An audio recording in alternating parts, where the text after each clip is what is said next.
In just 30 days, thousands of Washington homebuyers have done the unthinkable. Walked away from signed contracts, leaving sellers stunned and deals in ruins.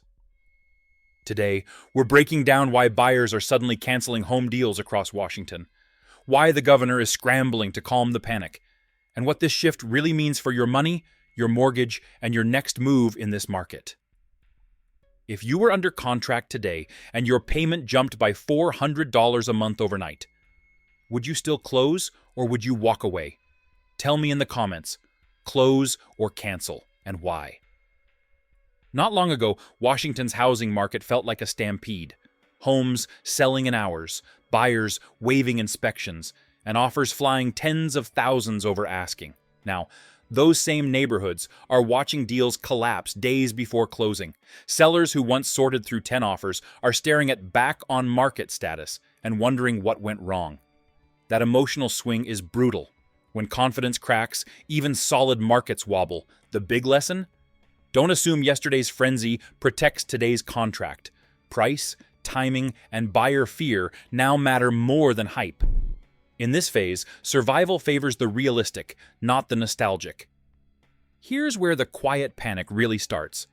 A buyer locks a deal at one rate, waits through inspections and paperwork, and by the time the lender finalizes everything, the updated numbers land like a punch. Taxes revised, insurance higher, HOA fees clarified, maybe a tiny bump in rates, and suddenly the payment is $300 to $500. More than they expected. That's not a small adjustment. That's a deal breaker. Many buyers decide they'd rather walk now than bleed for 30 years. The smart move? Stress test your budget at higher payments before you sign, not after the lender surprises you.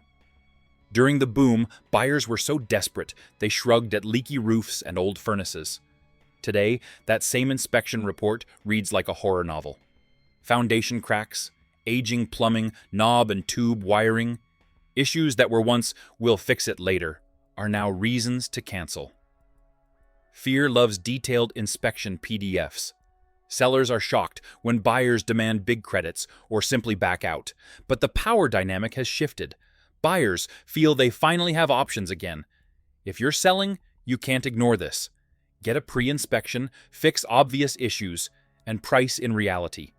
In this market, hidden problems kill deals fast. Nothing chills a deal faster than an appraisal that comes in low. The seller believes their home is worth every penny of that contract price. But the bank's appraiser walks through, runs the comps, and says, nope. If the appraised value lands $20,000 to $40,000. Under contract, the lender won't cover the gap. Someone has to eat it. Buyers feel trapped. Sellers feel insulted, and emotions spike. The key move? Before you panic, treat it like a math problem, not a personal attack. Renegotiate, split the difference, or walk away with a clear head. When cancellation numbers jump, it's not just agents and sellers freaking out. Politicians start paying attention too. The governor's office sees more than headlines. They see tax revenue, construction jobs, and consumer confidence all tied to housing. A wave of failed deals looks like the first crack in the wall. Behind closed doors, advisors are asking, is this a blip or a trend? That's when press conferences, stability measures, and carefully crafted sound bites appear. Remember, whenever leaders rush to reassure everyone, it usually means they're worried. Public calm often hides private urgency. If you really want to see market stress, talk to new home builders. They've got entire communities planned around contracts that suddenly don't close. Buyers changing jobs, losing pre-approvals, or simply walking when rates jump before move-in day. Each cancellation hits their cash flow, their lenders, and their timelines. That's why you're seeing rate buydowns, closing cost credits, and free upgrades quietly thrown on the table. In shaky moments, builders become way more flexible than resale sellers. For buyers, that's leverage. If you're prepared, respectful, and willing to negotiate with a long-term view, every canceled home deal is more than a disappointed buyer and frustrated seller. It's a broken chain of local income. The movers who don't get booked, the contractor who doesn't get that renovation job, The appliance store that doesn't sell the fridge, even the city that misses transfer taxes. Everyone feels the shock. Housing isn't just about property, it's a circulation system for money. When too many transactions die at the last minute, that flow slows down. For Washington's local businesses, fewer closed deals can quietly mean fewer paychecks, fewer hires, and fewer expansion plans. Some sellers are trapped in yesterday's market, still chasing last year's peak price like it's guaranteed.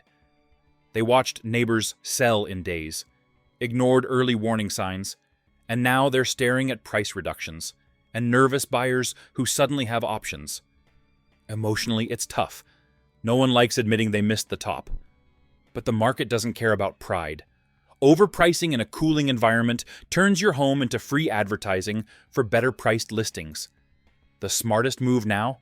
Rip off the bandage, price for where demand is today, not for the fantasy number you anchored to months ago. On the other side, some buyers are treating this shift like a game of, how much can I get? Asking for closing cost credits, extra repairs, interest rate buydowns, even furniture thrown in, just to see if the seller cracks. A few get amazing deals, others push too hard and blow up negotiations that could have worked. Yes, a softer market gives you leverage, but leverage without strategy is just chaos.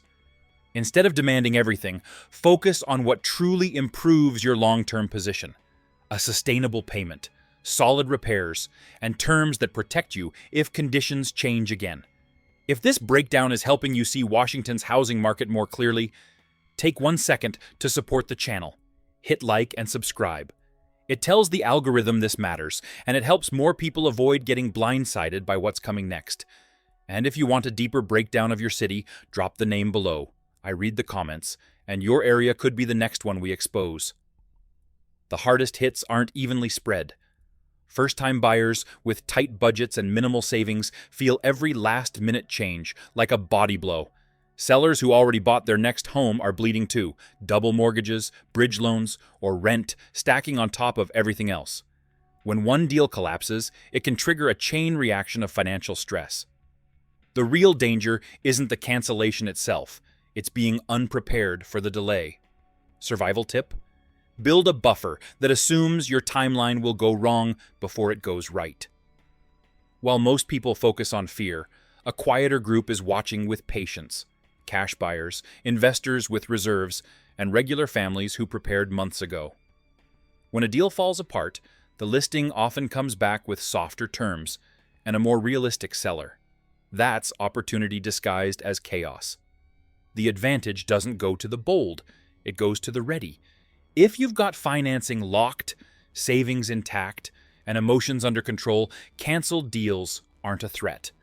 They're invitations to negotiate from a position of strength. Behind every public statement is a private dashboard packed with numbers most people never see in real time. Cancellations per week, days on market, price cuts, building permits, and, most importantly, tax revenue tied directly to sales. When that dashboard starts flashing yellow instead of green, alarms go off in the governor's office. Housing isn't just shelter, it's a tax engine. When deals die, revenue slows, budgets tighten, and pressure builds fast. The real signal isn't the speech, it's the sudden urgency behind it. Watch the data, not the drama. Whenever markets wobble, policymakers rush in with quick fixes. Tax credits, down payment assistance, temporary rate relief, and special loan programs meant to stabilize demand. On paper, they sound like lifelines. In reality, they often kick the problem forward instead of solving it. Short-term incentives can inflate prices, pull future demand into the present, and leave buyers exposed when the program ends. The smart takeaway? Never build your entire strategy around government help. Use it as a bonus if it fits, but make sure your deal works even without it. From the outside, renters see canceled deals and headlines about panic and think, good, maybe prices will finally crash. It's a tempting fantasy. Wait a few months, buy the same house for way less, and feel like you beat the system. But real life rarely follows that script. Rents can rise, credit standards can tighten, and good inventory can vanish, even while headlines look scary. If you're renting, don't just root for a crash. Use this window to get stronger. Fix your credit, stack cash, learn your local numbers. Preparation beats prediction every time.